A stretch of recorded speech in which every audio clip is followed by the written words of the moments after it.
오늘 짱 랭킹 5 이어가겠습니다.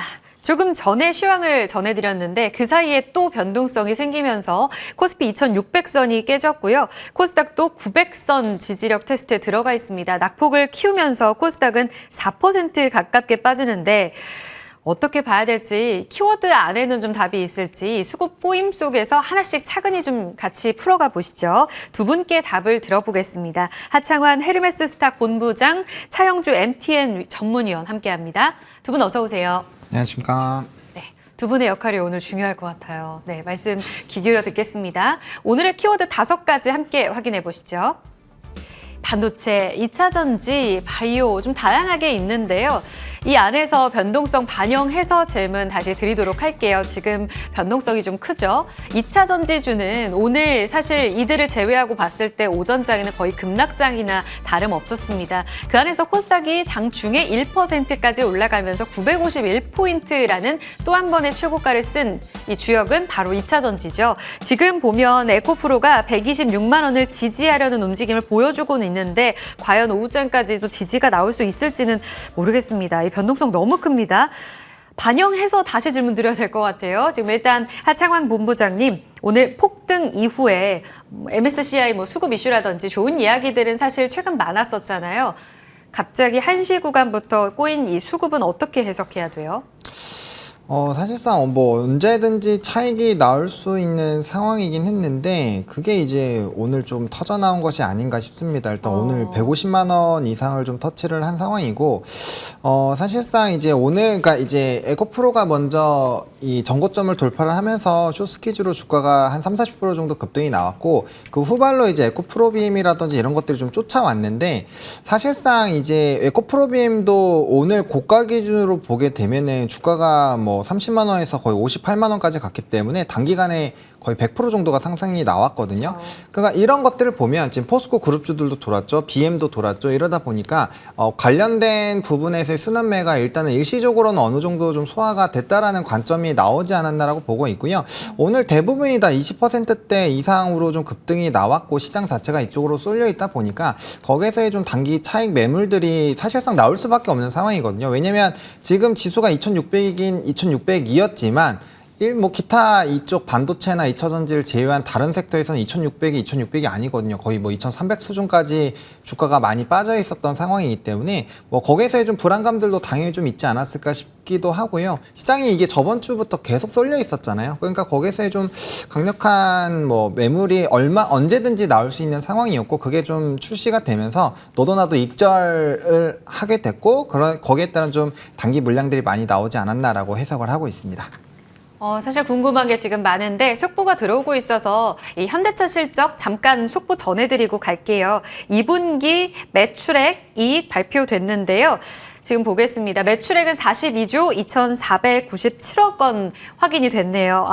컨센서스가 40조 한 5천억 원 안 될 거라고 봤는데 잘했습니다. 전년 대비로는 20% 가깝게 늘어난 매출, 게다가 컨센도 상회. 지금 한 줄 보시는 건 영업이익인데 4조 넘었습니다. 4조 2,379억 원, 전년 대비 42% YOY로 증가했습니다. 중요한 건 컨센인데 3조 8천억 원 정도 할 거라고 봤거든요. 굉장히 잘 나온 수치로 확인되고 있습니다. 이렇게 되면 내일 발표될 기아와 합쳐서 토요타를 넘어갈까 궁금하시죠? 잠시 후에 저희 자동차 이야기도 준비하고 있어서 이 이야기는 잠시 후에 좀 넘어가 보도록 하겠습니다. 조금 전 말씀하신 대로 하창환 본부장님, 좋은 이야기들 쏟아졌을 때 어느 정도 강하게 또 반영을 했고 이제는 챙길 자리, 그러면 이제 들고 계신 분들 다 매도로 대응하는 게 맞다는 말씀이에요? 일단은 단기적으로는 그런 게 맞지 않을까 싶습니다. 왜냐면은 제가 이제 에코프로가 처음에 다시 급등이 나왔던 날이 7월 3일 요때인데 나왔을 때도 좀 언급을 좀 드렸었고요. 그러니까 요 날이죠. 6월 7일에 방송을 했을 때 이제 급등이 나왔는데 요 급등은 좀 다르게 봐야 된다라고 언급을 드렸었고 이게 해서 만약 전고점이 뚫어준다라고 한다면 굉장히 좀 큰 폭의 상승이 나올 수 있다라고 계속적으로 연속성 있게 말씀을 좀 드렸었거든요. 그 이후부터 했을 땐 주가가 굉장히 많이 올랐고 중간중간 주제가 나올 때마다 에코프로비엠은 쫓아갈 거다 해서 제가 방송에서 뭐 여기뿐만 아니라 대부분의 방송국에서 똑같이 얘기하기 때문에 제가 50만 원대는 도달을 할 거다라고 계속적으로 좀 언급을 드렸었거든요. 근데 그런 부분들 다 돌파를 했고 지금 이렇게 급락이 나오고 있잖아요. 이런 거는 지금 다 뭐 사실상 거의 뭐 99.9%가 다 수익이었기 때문에 거기에서 좀 차익이 나오고 있는 상황이어서 뭐 단기적인 이 수익을 챙겨놓는 작업은 좀 필요하지 않나라고 생각을 하고 있습니다. 일단은 리스크 관리를 조금 하면서 수익을 좀 챙기자라는 의견 주셨어요. 차 의원님도 같은 의견이실지 궁금하네요. 지금 살아있는 종목을 보면 SKI 테크놀로지가 오늘 SK온과의 장기 공급 계약 소식에 상승했었죠. 급등 이후에 현재 5.9% 상승, 이노베이션은 하락 반전됐고요. 오늘 동박 쪽이 비교적 좋았습니다. 출발과 함께 SKC, 롯데에너지 머티리얼 이쪽은 아직은 상승세가 유지는 돼요. 또 포스코 그룹 안에서도 DX는 급락인데 인터내셔널 같은 경우에는 또 상승폭을 유지하려는 힘도 이어지고 있습니다. 여기에서 버티는 종목은 뭔가 다르다라는 해석이 가능한 건지 이 변동성 지금 위원님 어떻게 읽고 계세요? 지금 현재 2차 전지와 관련해서는 이제 변동성이 여러분들이 이제 눈에 보이게 확연히 보이고 있습니다만 이게 변동성의 시작이다라고 예단하기 상당히 좀 어려워졌습니다. 왜냐하면 오늘 저희가 이제 이런 변동성을 놓고 본다 하더라도 저녁에 일단 또 유튜버가 어떻게 반응하냐에 따라서 내일은 또 다른 양상이 될 수도 있는 거거든요.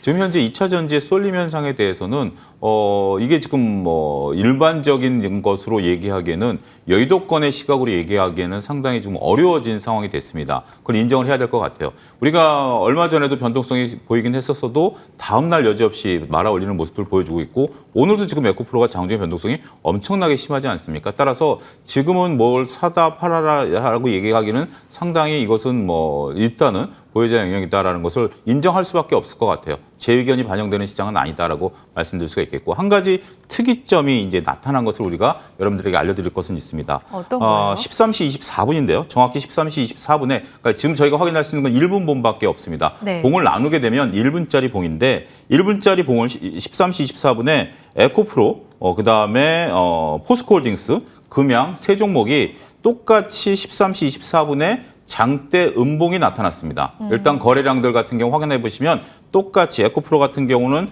37,000주, 근데 포스코홀딩스는 11,000주, 금양은 47,000주가 요 동일한 시간대에 장대 음봉을 나타내면서 물량이 일단 나왔다라는 거죠. 한번 확 쏟아낸 겁니다.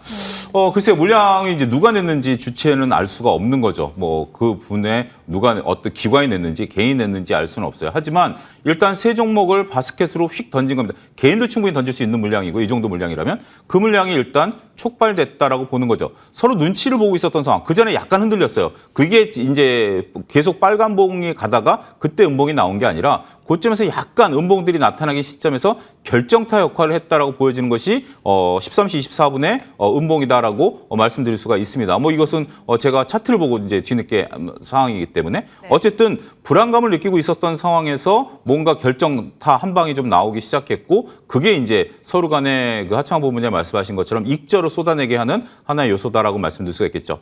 하지만 지금 제가 말씀드리는 과정에서 벌써 낙폭을 다 3분의 1은 회복을 해버렸습니다. 네네. 이만큼 지금 강한 시장이기 때문에 지금 여기서 어떤 의견을 얘기하기는 어렵습니다만 일단 변동성이 시작됐다. 하지만 원리 원칙대로 얘기한다면 고점에서 그 변동성의 시작은 첫 투매의 시작일 수 있고 첫 투매는 무조건 동참하라는 증시 격언을 대신하도록 하겠습니다. 역사는 되풀이 되나요? 지금 증시 격언 이야기를 해주셨습니다. 첫 투매의 시작이라는 말씀을 들으니까 또 많은 생각이 듭니다. 저희 2차 전지 이야기는 여기서 마무리 짓고 시장 질문으로 좀 이어가 볼게요. 사실상 오늘 시장의 어떤 질적인 면에서 여쭤보면 또 2차 전지 이야기가 자연스레 또 나올 것 같아요. 지금 지수 잠깐 봐드리면 코스피가 2,591선으로 1.67% 하락입니다. 장중에 잠깐 21선 오후장에 깼다가 현재 2,592선이고요. 현재 나오고 있는 건 코스닥인데 3.69% 빠지죠. 886선이 2시 바로 직전에 나왔던 장중 저점이고요. 900선을 강하게 깨면서 거의 5%의 하락을 보였습니다. 그런데 지금 방금 전에 차 의원님 말씀해 주신 대로 2차 전지가 또 빠르게 회복하면서 조금 밑꼬리가 달리고 있어요. 이 때문에 또 900선은 회복하고 있습니다. 너무 필요합니다. 시장 이거 어떻게 봐야 될지 차 의원님 방금 전에 말씀하셨기 때문에 이 부분 조금 이어서 질문 드릴게요. 첫 투매 시작 지금부터 그러면 조정 신호탄으로 해석해야 돼요? 그러니까 그걸 예단하기가 어렵다라는 겁니다. 그러니까 일단 제가 이제 원리 원칙대로 말씀드리면 네, 그렇긴 네. 하겠습니다만 지금 이제 제가 있었던 30년간의 주식시장의 원칙이 지금은 새로운 유튜버라는 것이 나타나기 시작했기 때문에 이게 이제 그분들의 영향력이 지금 더 커진 상황 아니겠습니까? 그렇기 때문에 지금 상황은 저희가 예단하기는 어렵다라고 말씀드릴 수가 있겠죠. 한 가지 근데 오늘 보였었던 특징들은 어떤 얘기들을 저도 이제 고민했었던 부분들, 제가 고민했던 부분들은 많은 이제 분들이 고민했던 부분들인데 네. 아침에 2차 전지를 제외하고는 어떠한 종목도 올라가지 못했다라는 거죠. 그리고 일부 다른 종목을 팔아서 2차 전지를 가야 되겠다라는 움직임도 얘기가 좀 많이 들렸습니다. 근데 이런 얘기들이라는 게 어떤 하나의 컨센서스를 형성하는 거 아니겠습니까? 어떤 특정인이 저한테 개인적으로 지인이 얘기했다 이런 차원이 아니라 이구동성으로 그렇게 얘기를 하게 된다라면 항상 과거에도 이제 그런 사례들이 좀 많이 있었죠. 우리가 차화정 시대라든지 바이오 시대라든지 우리가 최근에 성장주 시대라든지 이럴 때만 하더라도 그들에 대한 어떤 포모 증후군이 강화되는 상황 그런 것들이 이제 나타났던 상황인데 어쨌든 오늘의 이제 시장의 특징은 오전만 하더라도 다른 걸 팔아서라도 2차전지를 사야 된다라는 것들이 강화되는 그런 상황이었다라면 지금은 이제 2차전지가 한번 충격이 왔더라도 다시 밀리면 산다라는 것이 또 여실히 드러나고 있는 거 아니겠습니까? 에코프로가 지금 제가 방송 시작할 때 마이너스 한 3%였던 것 같은데 지금 플러스 6%입니다. 불과 한 뭐 10분 사이에 10% 이렇게 말아 올리는 이런 형국들을 보게 된다면 여전히 만만치는 않은 것 같아요. 쉽지는 않은 구간이다라는 거 인정해야 될 것 같고요. 여전히 긍정적으로 보시는 분들이 많고요. 그분들이 수익을 좀 내고 있는 구간이다라는 점 현재 지금 시장의 하나의 모습이 아니겠나 말씀드릴 수가 있겠습니다. 심리의 영역이죠. 누구도 좀 예측하기가 참 어렵습니다. 저희는 그저 좀 대응에 포커스를 맞출 수밖에 없을 텐데 하창한 본부장님 저희 2차 전지 조금 전에 여쭤봤는데 이 치열한 수급 싸움 때문에 지금 올라갑니다, 내려갑니다 라고도 단언해서 여쭤보기도 참 어려운 시장 아닙니까? 그만큼 지금 고점에서 불안함을 대변하는 건가? 그러면 조금씩 팔아야 됩니까? 라는 질문을 조금 전에 드렸었는데 그럼 다른 쪽에 또 기회를 찾아가는 움직임들도 포착되게 되면 지수 자체는 무너지진 않을까요? 그러니까 지수 부분에서의 좀 고민을 해볼 수밖에 없는 게 지금 이제 반도체 쪽이 계속 받아주거나 해야 되거든요. 그러니까 지금 지수가 그나마 안 떨어지면서 2차 전지와 반도체 이런 독주가 나타났었던 이유가 2차 전지에서의 수급이 굉장히 강할 때는 반도체가 좀 좋지 않았고 반도체가 굉장히 강할 때는 2차 전지 수급이 다 걸러 갔다라고 저는 생각을 하고 있거든요. 그래서 네. 그 돈의 유동이 나타나면서 계속적인 핑퐁이 있었는데 지금 뭐 HBM 관련된 종목군들도 사실상 거의 뭐 대부분이 300% 이상 올랐고 뭐 에코프로 그룹주들이라든지 뭐 포스코 뭐 이런 엄청나게 많이 올랐잖아요. 그러니까 이 상황이 계속 유지가 돼야 되는 상황이어야지 지수는 좀 유지가 될 수 있지 않을까라고 보고 있고요. 만약에 이게 이제 자동차나 이런 일부 섹터가 지금 네. 실적이 굉장히 잘 나왔기 때문에 그쪽으로 넘어가 준다라고 한다면 견뎌주겠지만 그게 아니라고 한다면은 뭐 저는 지수는 지금보다는 조금 더 하방이 열려야 된다라고 열릴 수 있다라고 좀 생각을 하고 있는 상황이고 그나마 조금 긍정적이었던 거는 전거래일에 그나마 실적주들이 좀 대거 상승력이 나오긴 했었거든요. 뭐 오늘장에 엄청나게 다 빠지는 부분이 있기는 한 게 조금 걸리기는 하지만 어쨌든 실적주로도 좀 돌았기 때문에 이게 좀 파생돼서 가는지는 좀 살펴봐야 될 것 같고요. 그다음에 에코프로 그룹주들이 그래도 조금 견뎌주는 거는 이 프로그램 매수가 지금 빠지지 않고 있거든요. 오히려 급락에 나오던 시점에 프로그램에서는 조금 더 담았습니다. 그래서 이런 물량들이 아직 출회가 좀 덜 됐기 네. 때문에 이 물량이 이제 엑시트되는 흐름들이 나오게 되면 왜냐면 지금 에코프로 같은 경우도 프로그램 매수가 지금 단기간에 한 60만 주, 요 높은 부분에서 60만 주 정도가 있었고 뭐 평균 평단가 보면 아직까지는 수익권이거든요. 그래서 그런 것들도 조금 참고를 해보시면 어떨까 싶습니다. 짧게만 지금 변동성에 매수 기회로 삼아야지라는 매력적인 부분 본부장님 있어요? 저는 지금 종목군들이요? 저는 사실 뭐 실적주들은 대부분 좀 매력적인 기회다라고 보고 있거든요. 뭐 이전에도 계속 언급드렸던 뭐 조선주들이라든지 화장품 쪽에서는 색조 쪽이라든지 뭐 이제 임플란트 쪽 이런 실적이 굉장히 좋은데 주가가 단기간에 좀 억울하게 눌렸다. 이런 쪽은 저는 지금은 기회이지 않을까라고 생각을 하고 있습니다. 저는 사실 2차 전지로는 기회 없어요? 라는 질문도 드리려고 했는데 실적주인데 지금 시장 영향 속에 빠진 쪽에 오히려 탄탄하게 받쳐갈 수 있다라는 말씀을 주셨습니다. 그러면 다음 키워드가 그 대안이 될 수 있을지도 궁금하거든요. 연결해서 여쭤보도록 하겠습니다. 조금 전 속보로 전해드렸어요. 현대차 4조 원 넘는 분기 영업이익, 분기 기준으로 최대치를 다시 한번 확인했습니다. 최근 들어서 20만 원 깨고 내려가면서 현대기아 이렇게까지 빠질 일인가 싶었어요. 오늘 오전에 서현 이화라든지 부품주들도 줄줄이 밀렸잖아요. 이 부분 여쭤볼게요. 차 위원님, 일단은 오늘 하락하면서 출발했던 현대차 실적에 대해서 어떻게 해석하셨는지 보겠습니다.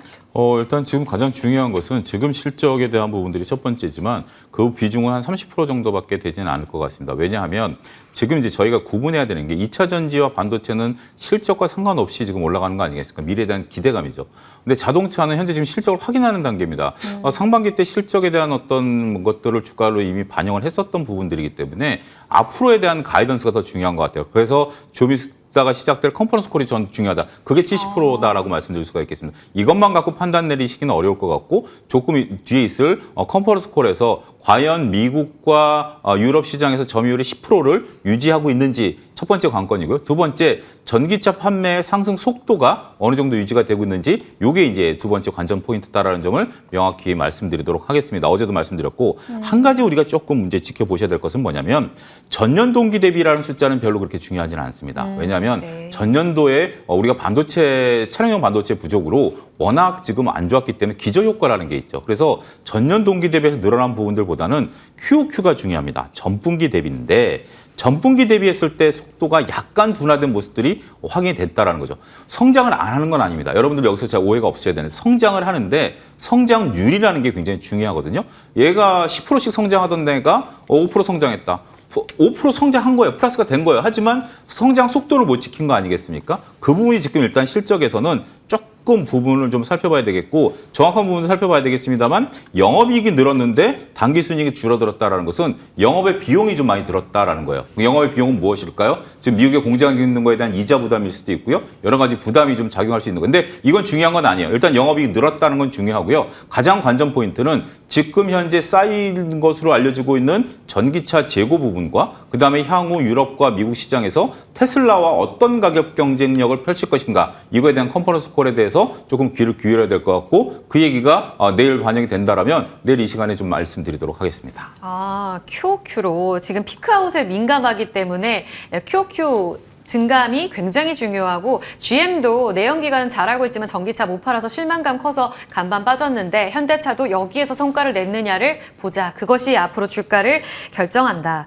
그럼 부품주는요? 하창환 본부장님, 오늘 화신, 성우하이텍, SL 잘 나가던 부품주 3대장 다 빠지거든요. 현대차 실적, 앞서 차 의원님 말씀하신 이런 부분들을 아직 대기하고 있는 거라면 부품주도 지금의 변동성은 일단은 기다려봐야 돼요? 그러니까 이제 앞서서 제가 그 말씀을 드렸잖아요. 지금 그 두 가지 섹터를 제외하고는 거의 지수가 2,300 수준으로 좀 빠졌다라고 그렇죠. 말씀을 드렸는데 네. 사실상 뭐 자동차 쪽도 저는 마찬가지지 않을까 싶습니다. 왜냐하면 이제 성우하이텍이라는 종목이 있는데 이 종목이 최근에 이제 자동차 부품주들 중에서도 이제 가장 선두로 좀 잘 움직이던 종목인데 이 종목이 고가 부분에서 프로그램 매수가 거의 700만 주가 들어왔었거든요. 그럼 이게 이제 기존에 뭐 금양이라든지 이런 종목군들 고가를 갱신할 때 항상 고점 부분에서 막 몇백만 주가 들어오면서 좀 주가의 탄력도가 생겼는데 이런 종목군들이 지금 차익이 좀 나오고 있습니다. 지금 어쩔 수 없이 좀 이제 많이 눌리다 보니까 프로그램 매수도 약간의 좀 물량을 뱉어내고 있는데 그래도 아직도 한 500만 주 이상이 깔려 있는 상황이거든요. 근데 이 얘기를 왜 드리냐면은 지금 수급적으로 다 2차 전지 쪽으로 아예 쏠려 있고 가고 있기 때문에 지금 거래량이 없이도 주가가 정말 어마어마하게 빠지는 시장이라는 거죠. 그렇기 때문에 저는 오히려 자동차 부품주들은 이렇게 좀 눌리고 있을 때 뭐 한 내일 정도까지는 봐야겠죠. 왜냐면 2차 전지 쪽이 앞서 얘기해 주신 것처럼 사실 내일도 또 갈 수도 있거든요. 그러다 보니까 뭐 하루 이틀 정도는 더 지켜봐야 되겠지만 만약에 특별한 이슈가 없음에도 불구하고 상승전 가격대로 좀 빠졌다. 저는 이럴 때는 자동차와 자동차 부품주는 좀 본격적으로 적극 매수를 해야 되는 것이 아닌가라고 보고 있고요. 저는 현대차도 그렇고 기아도 그렇고 사실상 시장에서 너무 보수적으로 보는 것이 아닌가 싶습니다. 물론 뭐 기저 효과는 있겠지만 사실상 작년 하반기부터 자동차 계속 안 좋을 거다고 엄청나게 얘기했지만 1분기부터 오히려 내수와 해외 판매 모두 다 두 자릿수 이상씩 상승이 나왔고 그 6월 수출입 동향 보시면은 정말 데이터가 엄청나게 좋아져 있는 상황이거든요. 그러니까 그럼에도 불구하고 일단 시장에서 좀 너무 냉각적으로 좀 보고 있다. 그리고 2차 전지가 잘 되기 위해서는 결국에 자동차가 잘 되어야 되는 거거든요. 그래서 그런 부분도 좀 생각을 하셔야 될 것 같고요. 또 공시 내용을 보시게 되면 가이던스 쪽에서 약간 좀 정정 신고가 된 게 있습니다. 이전에는 매출액이 10.5에서 11.5 수준이었는데 매출액도 14에서 15로 상향을 했고요. 영업이익률 목표도 6.5에서 7.5였는데 이게 8에서 9로 올라갔거든요. 사실상 영업이익도 컨센도 상회했고 상당히 좀 좋게 나왔고 물론 일회성 비용이 있을 수는 이벤트가 있긴 있습니다만 그럼에도 불구하고 영업이익률이 이렇게까지 끌어올린다라는 부분을 조금은 생각을 해보셔야 되지 않을까라고 보고 있고요. 지금 현대차도 바닥권에서 올라온 이후에 단기 박스권 하단 라인 부분이기 때문에 만약 이 부분 깨고 내려가기 시작을 한다면 저는 이것도 적극 매수로 대응을 해야 되는 것이 아닌가라고 생각을 하고 있습니다. 오, 분기로 지금 가이던스 상향 조정인 거죠? 네. 알겠습니다. 8에서 9%까지 OPM을 바라보는 이 자신감, 컨콜을 통해 지금 속보로 전달되고 있습니다. 따라서 지난 연말부터 현대차를 둘러쌌던 이 루머를 다시 확인하면서 상반기에 올라왔듯이 현대차 그리고 자동차 부품주에는 다시금 기회가 될 수 있는 흐름이다. 이렇게 정리할게요. 자동차 봤고요. 다음으로 넘어가겠습니다. 두 번째 기다리고 있는 키워드, 2차 전지와의 수급 힘겨루기 안에서 또 한 번의 변동성을 겪고 있는 바로 반도체인데요. HBM 중심으로 해서 오늘 SK 하이닉스가 실적 발표를 했고 여기에서 또 변동성을 보여줍니다. DDR5로 선방한 하이닉스의 실적. 지금 하이닉스는 다시 상승으로 돌아서고 있습니다. 조금 전 오프닝 때만 하더라도 이수페타시스 그리고 한미 반도체가 오릅니다. 말씀드렸는데 또 두 종목은 단락하고 있고요. 이런 변동성은 결국엔 또 2차 전지와 연결지어서 여쭤볼 수밖에 없을 것 같네요. 차 의원님, 반도체 지금 기회입니까? 반도체 업황에 대한 기회는 이제부터 시작이다라고 말씀드릴 수가 있겠습니다. 그러니까 SK하이닉스가 HBM 비중이 이제 20%까지 늘어났다라는 것은 굉장히 고무적이죠. 이 부분은 앞으로 계속해서 커져갈 수밖에 없는 산업의 이제 선순환 구조 이렇게 표현하는 게 적절하지 않을까 싶네요. 지금 현재 GPU 같은 경우도 6개월 기다려야 되는 상황에서 우리가 이제 메모리 강자죠. GPU는 이제 우리가 그 시스템 반도체고요. 이건 계산을 하는 거고 메모리 강자인 이제 삼성전자와 SK하이닉스가 여기에 쏟아붓고 있습니다만 현재 지금 50%를 담당하고 있는 SK하이닉스가 이거가 이제 전체 매출 비중이 20%까지라고 본다라면 굉장히 많이 올라온 거죠. 앞으로도 늘어날 것이고 막대한 투자가 일어날 것은 분명합니다. 그런 뉴스에 오늘 아침에 반짝 하락했던 한미반도체 이수페타시스가 강했었죠. 우리가 2차 전지 쏠림 현상만 보였었습니다만 뒤늦게 이제 이들이 따라가는 모습을 보였습니다. 근데 이수페타시스도 이제 변동성이 커졌죠. 언제 변동성이 커졌냐? 아까 말씀드렸던 것처럼 2차 전지가 변동성이 커진다라는 것에 시장이 알려진 이후에 이수페타시스가 한번 크게 흔들렸습니다. 시간상으로 보면 한참 늦게 이제 반응을 했던 거죠. 결국 이렇게 논리를 보셔야 될 것 같아요. 지금 시장에 있어서는 2차 전지의 업황에 대해서 안 좋게 얘기하시는 분이 있을까요? 없죠. 반도체에 대한 업황에 대해서 안 좋게 보시는 분이 있을까요? 없죠. 하지만 주가에 대해서는 의견이 조금 달라지죠. 2차 전지도 밸류에 대해서 얘기하시는 분들도 있고 여러 가지 의견이라는 건 각자 생각이니까 맞고 틀리고로 접근하시면 절대 안 됩니다. 의견은 다양할 수밖에 없고 그게 건강한 겁니다. 그렇고 그 반도체 후공정도 마찬가지죠. 밸류에 대한 얘기들이 서서히 좀 나오기 시작했죠. 하지만 상대적으로 2차 전지가 저렇게 높은 밸류를 받는데 후공정이 이 정도밖에 밸류를 못 받아?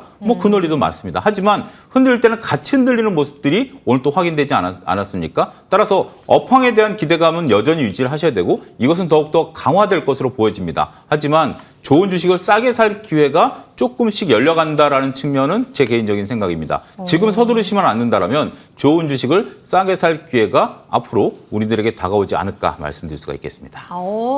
기회일까요? 하창원 본부장님, 반도체에서의 기회는 어떻게 보세요? 지금 차 의원님께서는 시원하게 답을 주셨는데 하이닉스도 HBM 우리가 지금 제일 잘하고 있다. TSMC 쪽에서도 대만의 첨단 패키징 공장 또 짓는데요. AI 열풍 계속되는 한 HBM 3대장도 계속 갈지 반도체 안에서 기회 노리고 있는 쪽이 있으신가요?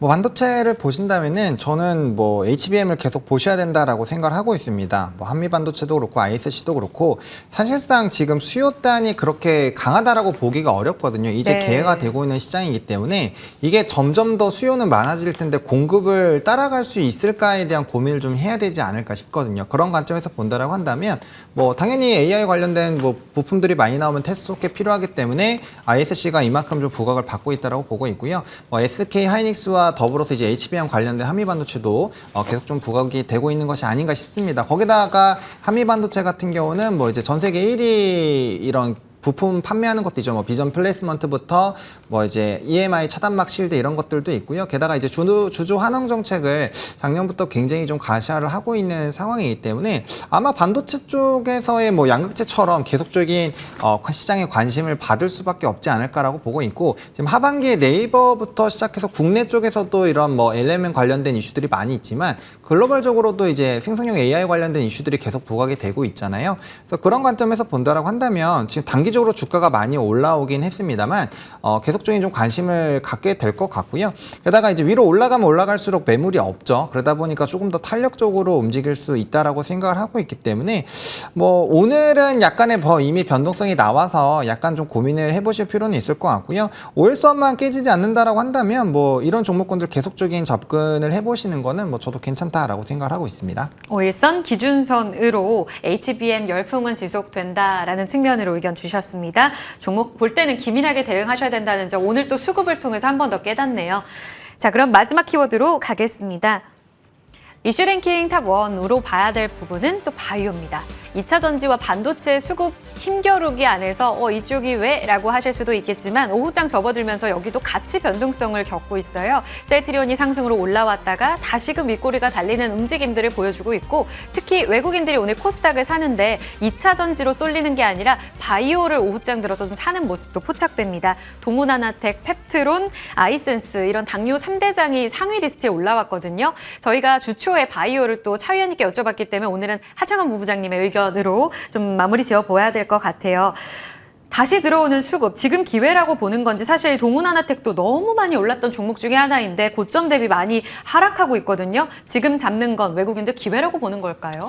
저는 뭐 이제 오늘 펩트론 같은 경우가 단기적으로 이제 주가가 변동폭이 좀 컸습니다. 오늘 네. 시가가 6%로 시작했고 저가가 마이너스 5%, 고가가 19%이기 때문에 장중 급등락은 상당히 좀 컸다라고 보여지거든요. 그러니까 이 안에서의 약간의 조금 이런 급등을 만들고 거기서 좀 물량을 정리하는 그런 과정으로 생각을 하시는 게 맞지 않을까라고 보고 있고요. 현재 시점에서는 뭐 기회라고 보기에는 너무 주가가 많이 올랐죠. 뭐 동훈 아나텍 같은 경우도 10,000원대 라인에서 50,000원대까지 단기간으로 500%가 올랐기 때문에 사실상 여기서 만약에 급반등이 나온다 하더라도 사실상 저는 이런 자리면 전고점 다시 돌파하지 않으면 접근을 잘 안 하거든요. 왜냐하면은 투자 위험 종목으로 선정이 되어 있기도 하고, 사실상 지금은 이제 차익들을 계속 나오고 있기 때문에 주가가 많이 눌렸다라고 보고 있고, 네. 수급 자체도 바이오로 지금 쏠리기에는 이미 한번 지나간 이슈다라고 생각을 하고 있습니다. 그래서 일단 바이오 쪽은 뭐 새로운 또 싱싱한 이슈가 나오면 그런 거에서 좀 빠르게 대응하시는 거에는 좀 긍정적인 말씀을 드리겠지만,